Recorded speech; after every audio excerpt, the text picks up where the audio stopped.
Warangal arts college మైదానంలో మా నాయకుడు రాహుల్ గాంధీ గారి సమక్షంలో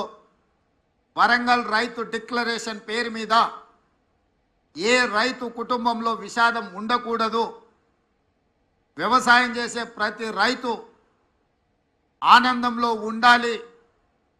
ఆర్థిక సంక్షోభంలో కూరుకుపోకూడదు, వాళ్ళను ఆదుకోవాలన్న లక్ష్యంతో 2 లక్షల రూపాయల రైతు రుణమాఫీ చేస్తామని ఆనాడు ఓరుగల్లు గడ్డ మీద నుంచే లక్షలాది తెలంగాణ రైతాంగానికి మాట ఇవ్వడం జరిగింది. రైతు డిక్లరేషన్లో మేము మాట్లాడిన అంశాలను చాలామంది టీవీల ముందు పేపర్ల ముందు అవహేళన చేస్తూ ఈ దేశంలో ఎవరూ చేయలేదు, తెలంగాణ రాష్ట్రంలో గత ప్రభుత్వం 2014లో 1 లక్ష రూపాయల రుణమాఫీ చేస్తా అని మొదటి విడత కాదు 5 సంవత్సరాలు 60 నెలలు 4 విడతల్లో చేసి చివరికి అసలు కంటే మిత్తి ఎక్కువయి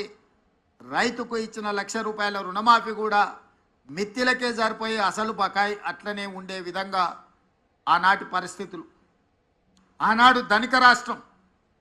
రాష్ట్రానికి నిధుల కొరత లేకపోయినా ఆ రోజు రైతులకు న్యాయం జరగలేదు. మళ్ళీ రెండవసారి కూడా అదే వాగ్దానంతో ముందుకొచ్చి రుణమాఫీ చేస్తాం 1 లక్ష రూపాయలు అని చెప్పి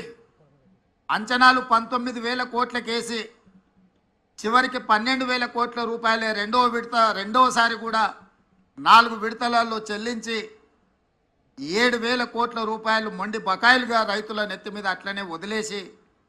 గత ప్రభుత్వము బాధ్యత నుంచి తప్పించుకున్నది.